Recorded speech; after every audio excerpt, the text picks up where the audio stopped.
Hello and welcome to the Sports Gen on Zingo TV channel 250. You can find the Zingo TV app on Roku and Google Chromecast, the Apple Store, all smart TVs 2016 and newer. Scott Churchson is out today and I'll be sitting in for him, and alongside me is my much better co-host JD Walker. JD, how are you today? I'm doing fine. How are you today, Obie? I am great. I'm great. Glad to actually be doing our intro. Today we have an exciting show in store. We're going to cover some of the NFL. Scott's on sabbatical for 2 weeks, so we will get whatever we don't cover done today, next week, happily. We've, of course, got an obscure sport. Scott set us up with one that will help us to, he helped me. He sent the link. He sent me some text to read, and it's always good to have one of those. And of course, shut up and shout out, whether it gets across the shut up and shout out or what. I know you and I both have some topics we'd like to discuss towards the end of this show.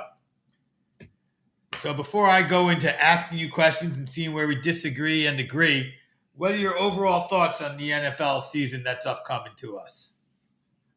Well, it will be interesting to see if Tom Brady and the Bucks can do it yet again, much to everybody outside of Tampa and New England's chagrin. We'll see for the local teams if the Jets and Giants can make any progress, and if there's anything positive coming out of whatever passes for football in Philly these days.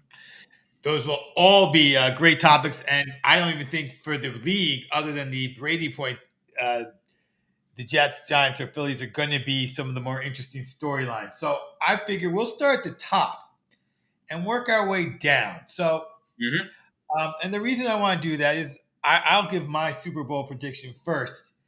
And I think the interesting thing is they've said it for a while, the young quarterbacks are coming up, but I think it's finally true. So in my mind, I use the 80-20 rule. And when you start with that, there's about 100 quarterbacks in the NFL, and only about 20% of them are really NFL quarterbacks who should be starting. Now, all the other 80 are 50,000 times better than I could be when they're using their bad arms. This is not to insult them. But about 10 teams enter the NFL season with quarterbacks that are so bad their team can't win with them. The other 20 have a chance. Then you take 80% of that, and that's 4 quarterbacks. And to me, there's usually about 4 quarterbacks who you put them on your team, and you are a contender for the Super Bowl. But I feel that this year we are now really down to 2. I think Brady, my eyes did not deceive me. That defense won that Super Bowl, just like when he was younger. Yeah. And I'm not sold on Josh Allen, which leaves me with Mahomes and Rodgers. So I'm going to pick those 2 teams because they have what I think are outstanding teams with the 2 best quarterbacks in the NFL. Your thoughts on my eliminating Brady and other things? I mean, I think that you can never completely count out Brady. Everybody did last year. I mean, I'm a Jets fan, so I've been watching him beat the snot out of my team for over 20 years now. So really, against all odds, he's there every year with the cockroaches, and whatever else survives nuclear winter, Tom Brady will still be winning Super Bowls. It's mind-boggling. It makes no sense whatsoever. Yet he keeps doing it, and he's proved everybody wrong. Now that he's not in my division anymore, I can respect it a little more, but and the Bucs defense is still strong. I mean, they didn't really lose a lot of pieces from last year. The rest of the NFC South may have something to say about that.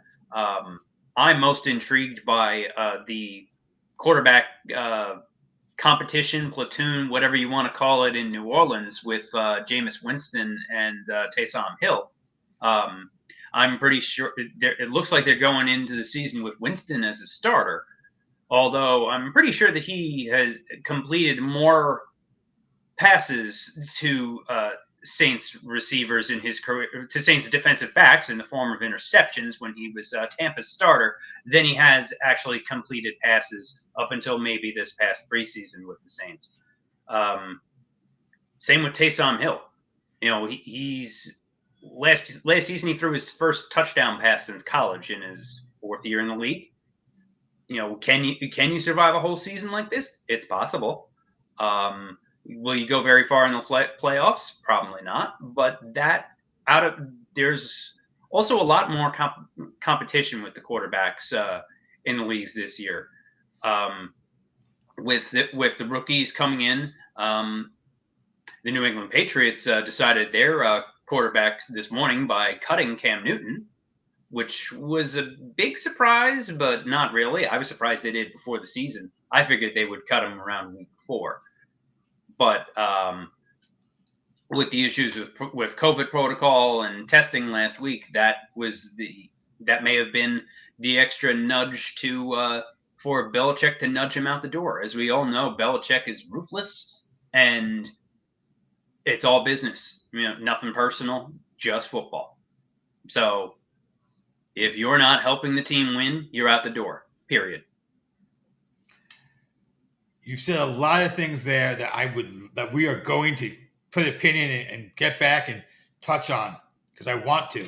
But before I let you off the hook, when we go to some of those things, your Super Bowl teams on August 31st. Oh, that's a tough one. I hadn't even thought that far yet completely. But in the AFC, I agree that it's all Mahomes until somebody can dethrone him in the AFC. And I agree that I think Allen takes a bit of a step back this year.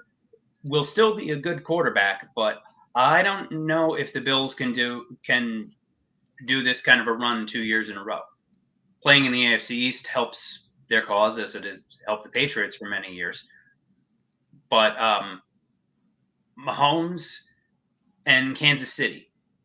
Kansas City's one major weakness last year was exposed in the Super Bowl, which was their offensive line, and had Mahomes running all over the place, and Tampa beat the snot out of him.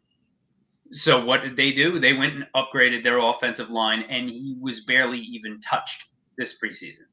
So if that's what's to come for the rest of the regular season, then it's the Chiefs' Super Bowl to lose.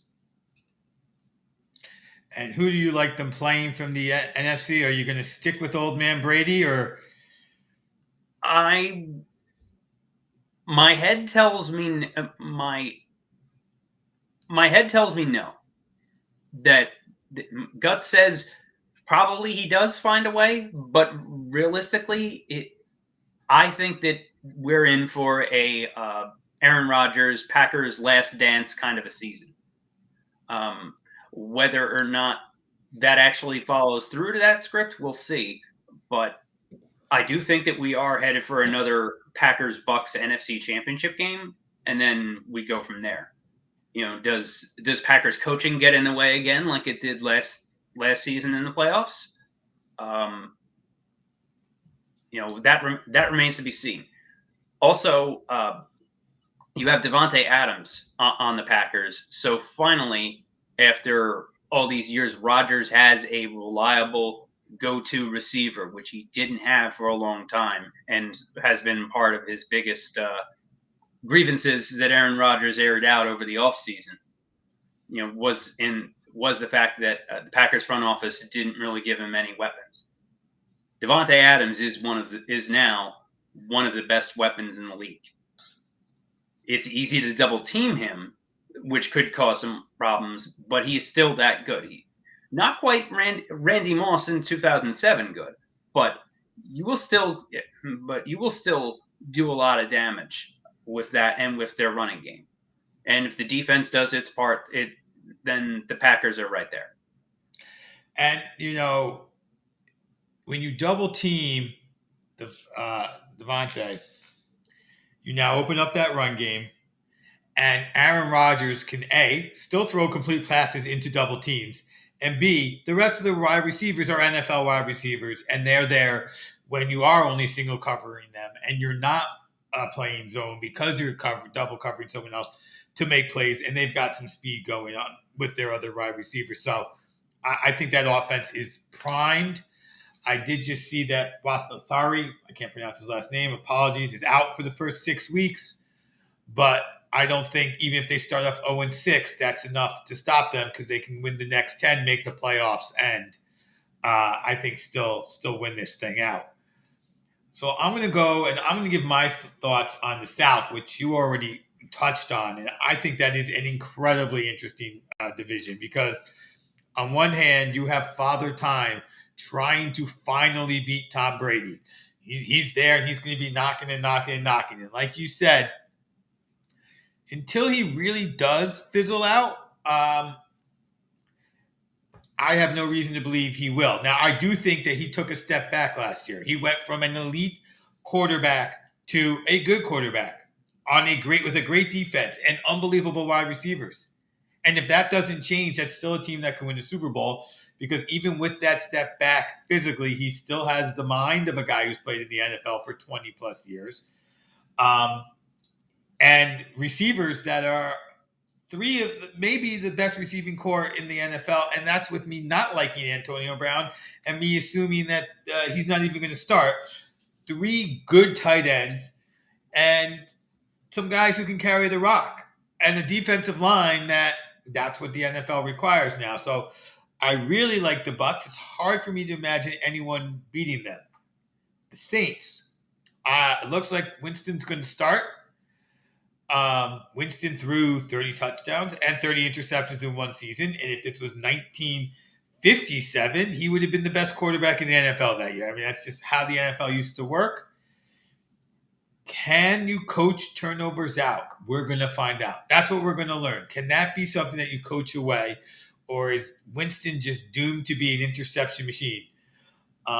If he's not, that Saints offense is going to be different than it was last year, because one thing Winston can do that he showed he did better than Brady 2 years ago, and we know just about any quarterback can do better than Brady last year, is throw the ball deep. When Michael Thomas hits the field, what is that offense going to look like? Because if Thomas takes the top off, then you can drop it off to Kamara for 15 yards on a 3-yard pass, for sure. Then you got the Falcons. Look, Natty Ice is one of those guys who I'm not going to put in that elite group of people who can win you a Super Bowl just by being on the field. But he is a guy who I'm definitely going to put in that next tier, who is an NFL quarterback. And if everything else on his team goes well, things look to be good. Yes, they have Julio Jones. And they have the other wide receiver whose name just slipped my mind, even though I wrote his name down 4 times. And they got Kyle Pitts, who looks to be the real deal. Now, we haven't seen a tight end come in and be that superstar as a rookie since maybe Shockey, but he looks like what you see in preseason he's exactly what you want him to be. He's the size of a tight end with the speed, moves, and agility of a wide receiver. If they line him up outside, no cornerback can cover him. If they line him physically, if they line him up inside, no linebacker can keep up with him. And he's working with a quarterback who knows how to play. So either of those two teams, I think, can take the Buccaneers. I'm going to rely on Brady just knowing the game enough to take this, like you. I feel you picked. I'm going to take the Buccaneers in the South as well, which is what I feel you were saying. Although it's not an easy peasy pick for them, and they didn't win the South last year, so they would actually improve upon their divisional standing if they win. They would, especially with the Saints taking the main part is the Saints taking a step back this year.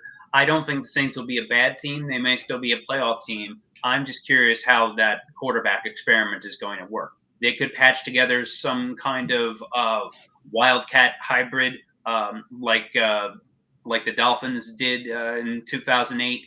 Using Ronnie Brown and Chad Pennington, they could come up with something like that. But also, NFL defenses have figured that out. There's a reason why it only worked for 1 year. The NFL is a copycat league; everybody catches on. Is Taysom Hill the kind of dynamic playmaker that can make that work? It's possible. You get all or nothing with Winston. high risk, high reward. It is very much a toss up. I would not be surprised to see the Carolina Panthers playing spoiler role. I don't know if they're a playoff team, but I think a change of scenery for Sam Darnold getting out of the mess that is Adam Gase. He's started the best part of reclaiming his career, which is getting away from the Jets and getting away from Adam Gase. Look how that went for Ryan Tannehill with the Titans, who are also now Julio Jones's new home. So he's not with the Falcons anymore. But Kyle Pitts will be. He's my choice for NFC Rookie of the Year because with a quarterback like Matt Ryan, he can have a breakout rookie season, and he does have the talent to do so. So Atlanta, I think, bounces back, but it is Tampa's division this time around. So I'm going to completely flip the script from the NFC. So obviously we're since I got to be the one who gets to make these calls, we're going to go crazy how we bounce around here. And we're going to stay in the South, though, and go with the AFC South because I think that is one of the most interesting divisions. Now, you already talked about the Titans who upgraded at wide receiver. They by getting Jones. I think that is to be noted. They have Jacksonville. We've seen some great things from some rookie quarterbacks. Obviously, they have a great rookie quarterback. The Texans, as of right now, it appears that they're going to carry Watson's contract and leave him as an inactive starter every week. And the Colts, who are dealing with what we will like to call the Wentz experiment, who's now found new ways of getting hurt and keeping himself off the field because he didn't want to get a shot. And now he's, of course, on COVID protocol, which, as you said, if Wentz was on New England, he would be a free agent right now. So I'm imagining the Titans will win it again. That has been a lot of carries on Henry's body for a lot of years in a row.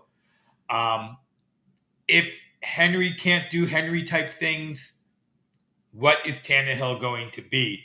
That is my question. A lot of times when we say that if a quarterback's only done it 1 year, turns out it was the running back. But when a quarterback has done it 2 years, it turns out that the quarterback has figured out the NFL football game. So I like the Titans, especially with the quarterback problems that the other teams are having in the AFC South. Your thoughts? I think that it is the Titans' division to lose, but that's more with the other teams being so far behind them. The Colts, if they get good Carson Wentz, healthy Carson Wentz, beyond this week, if Wentz does actually come back healthy and play solid for the rest of the year, the Colts could be a factor. The Jaguars still have a long way to go. I will be very surprised if Lawrence makes it through the season upright behind that offensive line. And the entire Houston organization is a complete disaster from top to bottom. They make the Jets seem like a competent, well-functioning organization, and I didn't think that was even possible. With the Watson mess, they're still seriously trying to trade him. He still wants to be traded. Miami still wants him, even though they have Tua, and if they just can't come to a deal. Why any team in their right minds would still be trying to acquire Watson in this situation while he's in legal limbo, with the Houston police and with the league itself, and the FBI now. And you have the FBI. The NFL has not put him on an exempt list, which that's the most surprising part of all to me for this is the fact that they have not made a move there. But also, they don't have to make a move because law enforcement is still going through their process. But Houston cannot put Watson on the field. I just completely had a brain lock as far as who their other quarterback is that would be playing and has been playing through the preseason. But just that organization is such an absolute mess. They're lucky if they win a game. And the Jaguars just don't have the talent yet. So really that division is down to the Colts and the Titans. I do think the Titans take a step back because of how many carries Derrick Henry's taken over the past few years. So the numbers are not good for running backs to take that many carries over that many years. And statistically, this is probably the year that Derrick Henry starts to break down. If not this year, next year for sure. He will be good, but not all world like he has been the past few years. Tannehill is a legitimate NFL quarterback. But without Henry at his peak, even a very good Henry is still probably good enough to win the AFC South for the Titans. Tyrod Taylor is the quarterback for Houston, who is shown himself to be in that group of 10 guys who stays in the NFL, but probably isn't an NFL quarterback. All apologies to him. I would never stand a chance against him. Like I said earlier, I don't want to sound like I'm out here saying the man is not qualified to play football. He just seems to be one of those guys that's just, he's always being replaced. Tyrod Taylor seems to have some of the worst luck, and it's usually through things that aren't his fault. He lost his job to Justin Herbert with the Chargers last year after a trainer misplaced a needle injection, and he ended up with a collapsed lung. He lost his job to Baker Mayfield in Cleveland after getting hurt in the middle of a game, and then Baker Mayfield came in and won it, and Taylor never got his job back. He was pushed out in Buffalo after leading them to their first playoff berth in 18 years. And so Tyrod Taylor does fit into the good enough to hang around, but probably not good enough to be a full-time starter. But he's better than a lot of other players in the NFL that even hang around for as long as he has. I would happily take Tyrod Taylor as a Jets backup quarterback, since the Jets' current backup quarterback is Josh Johnson, who has played for, I believe, something like 15 teams over the past 10 years. It's a crazy number, including the two folded football leagues, the Alliance of American Football and the XFL. And now has ended up back in the NFL because Coach Saleh brought him on because he knows the LaFleur system from his cup of coffee in San Francisco. So Tyrod Taylor in Houston, good luck to him. He'll probably stay a little longer since there's nobody behind him aside from putting Watson back in, or he'll get hurt again. And so I hope not, for his sake. This is his time to shine. At least to shine as much as you can with a team that is probably lucky to go 2-14. Speaking of journeyman quarterbacks, I think this guy may lead his team to a repeat in the division, and that's Fitzmagic in Washington. He is like Winston Light, which is why they both worked out so well together. They're going to throw you a ton of touchdowns. They're going to throw you a ton of interceptions. They're going to light it up one game with 5 TDs and the next game 3 pick sixes. That's who they are. Washington kind of had the D to get over that last year with the Cowboys not having the quarterback last year, the Giants struggling, the Eagles not having much of a football team last year, and they won that division. I don't know what Dak is. If Dak is the Dak that we saw beginning of last year, well, then there's a Super Bowl contender. If he's the Dak we saw for his entire career, they probably still walk away with the NFC East. But we don't know who he is right now. We don't know what's up with that shoulder. I don't know what we have in Hurts. I don't know what we have in Daniels. But I do have faith in Barkley coming back, which scares me. Not scares me. It makes me think the Giants have a legit shot. But I just think that Washington defense built on the defensive line with this bomber of a quarterback. I only think it's going to take 9 wins to win the East, and I think he can get you 9 wins. So I'm going to pick Washington to repeat in the East, but this is probably of the three we've mentioned, the shakiest I feel. I mean, I'm very confident in the Titans. Pretty confident in Tampa Bay, who did not win their division last year. But I like Washington to repeat here in the East. I think that you can make an argument for just about every team, even the Eagles, possibly winning that division because the NFC East is once again the worst. Where it only takes 8 or 9 wins to win that division. If Dak stays healthy-ish, then I think that it probably is the Cowboys. But and also, I don't think Washington has won a division 2 years in a row since Joe Gibbs' heyday in the '80s. Heck, even back then, I don't even think they won it ever 2 years in a row because they were in division with the Giants and the Cowboys. So anytime Washington makes the playoffs, it's usually a one-off. And I think that remains the case. So I will disagree with you on this one, and I think that Dallas wins the division by default, not because Dallas is that good, but just I don't see it from the rest of that division. I think Washington it might be good enough to get those 8-9 wins, but so is Dallas. So I think it could come down to those two at the end of the season.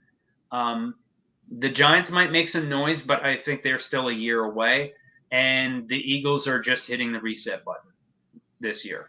But, if injuries break a certain way, I could see, heck, the Giants went 6-10 last year and still had a shot to win that division, in the last week. That's how bad it was.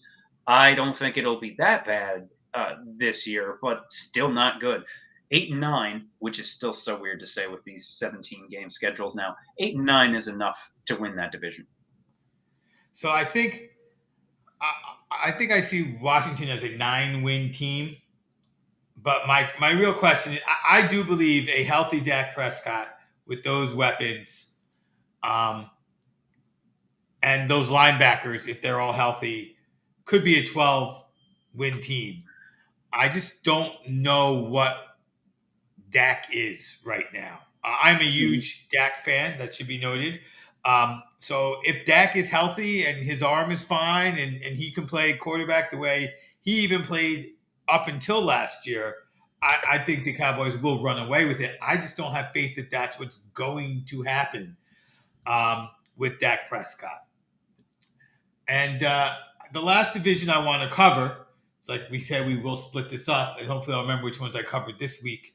Next week, we'll stay with the East, and we'll go with your division, the AFC East. Right now, there's one established quarterback in the AFC East, and that's on Buffalo. I feel that that we are overhyping him. I'm not sure that he is the man that he was last year. I will gladly be wrong, but I'm not buying in. I'm also a guy who waited an extra year to buy into Mahomes and ended up with egg all over my face. I am slow to buy into a quarterback. I want to see it 2 times. Mm-hmm. So, Josh Allen, go ahead and do it 2 times, which leaves us with a division of 2 rookie quarterbacks and Tua. So, the quarterback, I don't know who the best quarterback is going to be in that division. So, it's going to be a lot about what the teams are. Belichick obviously drew a line in the sand today. To me, it was all about Belichick's opinion matched Michael Irvin's opinion. You're not doing everything to win. Goodbye. Sorry, Cam. I think he had the better preseason, but he's not doing everything to win. He put himself in a position where miscommunication caused him to miss 5 practices in the game, and that's a no-no in Belichick world. So, and his play wasn't that good to overcome that. Right. Cam has been okay, but still not, not good enough to just when your fashion choices are a better topic of discussion than your play on the football field, you don't remain employed very long in the NFL. and especially not in Bill Belichick's team. I mean Exactly. that's the issue, and I would not be surprised. As you said, the NFL is a copycat league. There are other guys right now who are going to get cut in the next 24 to 48 hours, and we may not know that's why they got cut, but because Belichick cut a guy who obviously wasn't vaccinated, there's going to be a few other guys going, sorry, you're getting cut. Sorry, you're the guy who's gotten. You're the guy who puts the rest of the team at risk because I can't count on you to not eat dinner at the wrong place and lose you for 5 days. I think that's exactly why Lamar Jackson has not gotten his big extension yet. Yeah. Yeah. It goes into you're not the guy who, Captain America said you're not the guy to make the sacrifice play. You're not because you eat in the wrong place and you miss a week. Like, good thing there's an extra week of football because 1 week, that's one more loss that a team can possibly absorb. So yeah, I agree with you 100% that's why, and it's that they're not, and other teams are just like totally on board. There will be more. I agree. There will absolutely be more players that are. I mean, the stuff about mandating vaccines or not, not getting into that, but if it will be strongly encouraged, if not from the league, from the teams themselves, from their teammates, saying, this is what we need to do to win, and the more players that are on board with that, the better. Yeah. So, but with the as far as the AFC East goes, I think that Josh Allen is the best quarterback in the division still. I don't think that he will have as good of a season as he did last year statistically, but he is still the best by default. I do think the Patriots come back and win the division this year, as much as that pains for me to say it personally. I think that the Bills take a bit of a step back, but they will still be a playoff team. But I could see both the Patriots and Buffalo as 10-7 teams, and whoever wins the head-to-head tiebreaker is who wins the division. Which I'm going to go with the Patriots. Miami still is still trying to find their way, still trying to figure out what they have with Tua, still looking at Watson. So that shows that they're not 100% confident in Tua yet, but that is on Tua to play better and improve that. And you have the Jets with Zach Wilson. I will also be impressed if he finishes the season upright. The Jets did make big efforts to improve the offensive line in this offseason, and they have. But I don't see how a rookie like Wilson playing behind the Jets' offensive line, although it is much improved. I think that they are making a huge mistake by not having a legitimate backup quarterback in the building for if Wilson gets hurt. Also, the defense is still a mess. Like the Jets had so many holes that it was impossible to rebuild in one season. They've made efforts to fix the offense this past offseason and in the draft, and so that will be much improved. They may actually look like an NFL team sometimes because they haven't the past few years, but the Jets offense will be much improved. I could see the defense with a few injuries. They've already had big injuries. Losing guys for the season before the regular season even starts on the defensive side. Yet, so I think 6 wins for the Jets. So better than last year, but still nowhere near a playoff team. Well, I definitely think the Jets are the dregs of that division. Sorry to you. I know that you're a fan. I'm aware. And although I think we have very similar opinions on Josh Allen. I do think he is the best quarterback in the division this year. With all 3 of the quarterbacks who are in that division, all having the possibility to catch him and be better than him, we'll see if that happens. over time. I mean, this could become. Remember, in the old days, it was the NFC Beasts. This could become the AFC Beast with those 4 young quarterbacks if every single one of them hits. It's a big if. I don't know what the Patriots have because the Patriots team last year, without signing free agents, just by having players return, was what 6 new guys who opted out of COVID who are back. Belichick chose the rookie quarterback. Why did he do that? I mean, obviously the other guy wasn't good, but was he trying? But the idea of Belichick having 2 bad seasons in a row, how does that mentally work for him? Where's that come from? I don't know. Is he just that confident that he can coach up this guy? I don't know. I'm a little higher on Tua, even though we haven't quite seen it. I've seen the rumors and believe the rumors that the Dolphins are after Watson, but that's like going after a guy who could be one of those 4 guys who just having him on your team get to playoff worthy versus just a quarterback. So being in that conversation does not scare me off of Tua because it doesn't say he's not an NFL quarterback. It says that the other guy may be one of the best 4 quarterbacks in the NFL for another 10 years, despite the baggage. And obviously they're not willing to pay a lot because of the baggage, despite how good he is, which I think is the wise move. So I am going to, surprisingly enough, take Miami to pull this out, to find a way to win it. They gave, I think this is a very hard division to pick. Nobody may, it's not like the AFC West. It's like, I'm going to go with Miami. I feel it. I have no true good reason to, other than a lack of faith in Allen.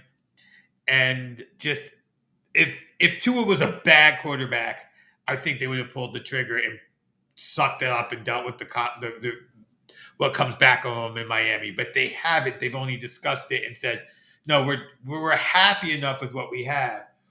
Will you make us a deal to take your garbage that you're paying for and putting on the bench? So if I'm doing that, I'm offering you a 6th or 7th round pick, not what you want for a guy who could be a great quarterback. So I like Miami. And that's, it's good. We didn't agree all the way through. I wrote down my picks. We both went with Kansas City, Green Bay. We both went with Tampa Bay and the Titans, but then we flipped a little bit. You went with Dallas, and I went with Washington. You went here with the Bills, and I went with Miami. So people got a couple of different opinions, not a lot, but that's the whole thing about prognostications, especially with the NFL. One of these picks that we do, we're going to say they're the worst team in the division, and they're going to win the division. So with that, let's transfer over a little bit. It was funny. I was thinking it. You texted it to me, and it is time to go to our obscure sport. So Dan or Eduardo, who's ever sitting back there, oh, beautiful. So like I said, Scott provided it, and I will read to you how he described it. Gaga ball. Imagine the sport of dodgeball without all that fear of getting concussion in gym class. Either divided into teams or complete free-for-all. The object is to slap the ball towards an opponent and strike them at or below the knee. Once you're hit, you're out, and you're not coming back. The ball is thrown in from the outside. On the 3rd bounce, the ball is in play. Players must keep one hand and one foot against the wall until the 3rd bounce. Balls can be blocked to prevent the leg from being hit without being removed from the match. If the ball is caught, that player gets possession. But the player who hit the ball is not out, unlike dodgeball. Personally, I'd love to do it, but wonder how your back would feel after a few rounds. Next week, there's an obscure sport that does involve concussions as well as lost teeth, broken bones, and swelling, although thread count doesn't play much of a factor. So that was the tease for next week as well. Scott is well prepared for us. I'm going to let you go first in Gaga Ball because I don't think Gaga's an obscure sport. So we'll let you go first. Do you recall our categories, or do you need a reminder? I have oddity, obscurity, playability, watchability, and badassery. Those are the categories we got with now. That is what I have too. Oddity, obscurity, playability / enjoyability, watchability, and of course, badassery. Yes, indeed. I'll go with a I'll start with a B plus for oddity. This looks like a mix of dodgeball and Hungry Hungry Hippos. Is what this. That's just the first thing I thought of looking at this. Maybe it's because of the enclosure. I'm surprised Dana White hasn't trademarked the octagon at this point. So somebody, or if so, somebody owes UFC a check. But obscurity, I'd say a D, because it's rolling dodgeball, and we've seen way more obscure. Or maybe I'm jaded from watching a few of these already. Playability, I'd give it an A, because this seems like something I could actually play. Like you, Obie, I'd probably have quite a bit of back pain tomorrow, but I can do this. So if I can do it, a lot of people can. So I guess I'll give it an A for playability. That this is something that I could play without injuring myself or seriously putting my life at risk with something like some of these other sports. Watchability, I would say I'd go with a B plus, because this is something that is interesting. I'll give it a B plus, because this would be more fun to watch in person. This doesn't seem like something that really translates well over TV, so I'd probably get bored pretty quickly. Badassery, a C. Actually, let's go for D for badassery, because there aren't the major life risks or as much injury risk as we've seen with some of the other sports that we've gone over. All right. Well, so as I said, I read the intro from Scott, but I know Gaga. I know Gaga well. It's actually an Israeli dodgeball game. It was developed on the streets of Israel in between buildings, and then you only have to set up one or two walls, and you have the rest of the walls. That's why the game is played so low, because the kids had to set up the walls in the streets of Israel. Where I live in South Jersey, when you go to the kids' day camps, every day camp has a Gaga court, or two or three. Some of the schools around here have Gaga courts. It is a very popular young kids game around here in South Jersey, and I will give a little further up, even into Central Jersey. It is a big game, so it's oddity to me is an F. I've seen it, I've played it, I've watched it, I know the rules. My kids talk about when they were good at Gaga, when they were bad at Gaga, Gaga strategy. They know the game. Gaga gloves. Every kid has a Gaga glove, so you don't scrape your hand when you hit the ball. So obscurity, also an F. Playability, though, is an A. It is. It's just a street game. Anyone can play it. You don't really even need octagon-ish or however many sided court to play. You just play it with a ball. It's so playable that my oldest, who doesn't like me talking about him, sorry kid, he went to a party a couple weeks ago, and they got bored, and they went to the local school and went to their Gaga court at night and just were playing Gaga at night. Super playable. A. Watchability. It's fun if you're playing to watch the game unfold, see who's good and what, and then to get back in and play the next game. But otherwise, watching your kids play, you quickly turn and you start talking to the other parents and your spouse and your partners and your friend and everybody around you, and you don't pay any attention. It's a D. Also, I told you my kids played. If you met my kids, anything that they do can only be as high as a C on badassery, but I'm also going to throw this down all the way to F. This is not a badass sport. You don't actually hurt your back, because you don't have to bend down until you're ready to hit the ball, and you don't have to hit the ball until there's one or two people left, and it is not uncommon for someone to hit the ball, misread the bounces, and knock themselves out. So you may never have to bend over in it, but it is despite getting low grades in this. And putting it as number 4 on in the list of non-American European sports we've covered, knocking out tick-tock, putt-putt, and getting in there at number 4. But as all the negative things I may or may not have said about Gaga, I do love it for kids. It is a great game. It is better than dodgeball because I think less athletic kids can be more competitive in it. Hitting the balls with your hands a lot different than the motion of throwing overhand, and you don't have to worry about catching. So it's a great game. Highly encourage all kids to play it, but not particularly in the obscure land for me. And I will have to report that to our fearless leader, Scott, when I wrap up how the show went with him later. But I am looking forward to next week's sport. Yeah, and I need to see the spreadsheet that you've been keeping of all the sports and all the different categories. Since I came into this midstream, I haven't seen all of them yet. But yeah, I agree. If it's something that is readily available for American kids to play, then it isn't that obscure of a sport.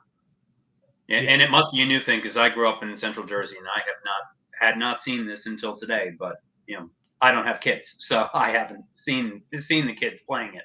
But it does look like it. I would have had a lot of fun with this in gym class. Yeah, I would say that it's to America. Scott, have we done this 15 years ago? Well, I knew about it 15 years ago, but when I first came down to South Jersey, it was like, wait, what? And it was newer to South Jersey then. Mm-hmm. But it just, I think it was in Edison. So that's to me, that is Central Jersey. For those people who don't believe in Central Jersey, that's a whole nother argument. But if there is a Central Jersey, which I'm a believer in, Edison's right there. Yes. I'm the area where I grew up, I have heard people call that same spot both North Jersey and South Jersey. So it is by definition central. We could fill out a whole show just debating the existence and where the lines are for Central Jersey, but we won't bore our viewers on our Canadian-based network with those details. Or the other 49 states, for that matter. But it is a good debate for Jersey folks. So that takes us to what people will tell us if we debate it, which is to shut up, except for those people who from New Jersey who will shout us out. So let me turn over to you. I know you had some subjects you wanted to talk about. And let's try to talk about them in the shout out and shut up framework. Okay, so I don't have a particular shout out, but I absolutely have a shut up. And that is for Javi Baez and the New York Mets. They were upset by being booed by Mets fans for playing like absolute garbage since the All-Star break. They managed to turn a first place 5-game lead into a 7-game and counting deficit. I believe 7-20 was the last number I saw. I don't know the exact win-loss numbers, but it's pretty bad. And they traded for Baez for a rental, and they've just continued to go downhill. And they're upset. They were thumbs down. The players are now sending thumbs down gestures to the fans in the stadium that were booing them, and they think that this is an accomplishment. While understandably there have been plenty of incidents where fan conduct has gone above way past the line, throwing things at players, racial epithets, that is not okay. I'm absolutely not endorsing that. But at the same time, if you're going to play badly, especially in a place like New York, you're going to hear about it. And and you should be prepared for it when they've been playing as badly as their own owner has been putting them on blast on Twitter. Yes, you're going to get fans booing you. And if you're going to hold the fans in contempt the way that they are, you won't hear much booing anymore, because you're going to hear empty seats for non-COVID reasons. And that is what gets players traded and gets coaches and general managers fired. So going into the first full off season with Rich Uncle Steve as the owner, there will be some changes, especially after they just absolutely bungled the draft, where by not signing Kumar Rocker and not lining up players after him, where they essentially threw away the draft, and they just traded last year's first round pick Pete Crow Armstrong for Javi Baez, whose only accomplishment as a Met has been thumbs downing the fans. Otherwise, he really hasn't done much in the 17 games that he's been here. So you're not going to last long. You're not going to last long in New York with thin skin like this. So I have a different take. I'm not going to say I disagree with you. First of all, I am 100% in agreement that I've lost track of how bad the Mets have gotten.